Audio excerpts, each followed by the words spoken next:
ሰላም ሰላም ጤና ይስጥልኝ ውድ የኢትዮጵያ ሕዝቦች በሙሉ ማለት ነው። ይሄ ሁላችንም የሚመለከት ጉዳይ ነው። ስለ እውነት ከሆነ የዚችን የሴት ሂስትሪ ወይም ታሪክ አይቶ ዝም ብሎ የሚያልፍ ሕዝብ አለ ብዬ ሰው አለ ብዬ በእውነት አላስብም። ምክንያቱም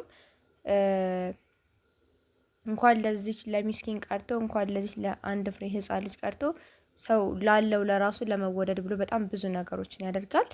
እባካችሁ እባካችሁ ይችን ሴት እንርዳት።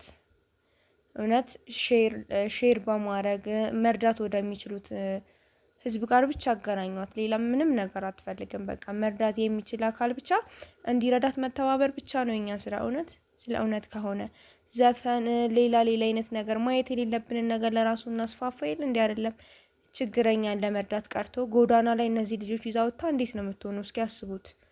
እውነት ለአይምሮ ለራሱ ነው የሚከብደው። በየቤቱ ስንት ችግረኛ አለ፣ በጣም ማለት ነው።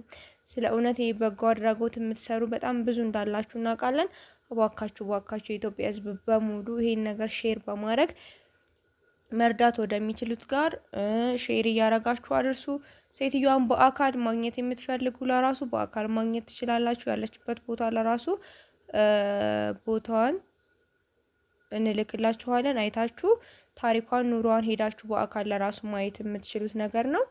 በጣም በጣም በጣም በጣም ልብ የሚሰብር የሚነካ ነገር ነው። እባካችሁ መርዳት የምትችሉ እርዷት። መርዳት የማንችል ደግሞ በምንችለው አቅም እባካችሁን ወደ ህዝብ እናድርሳት። እባካችሁ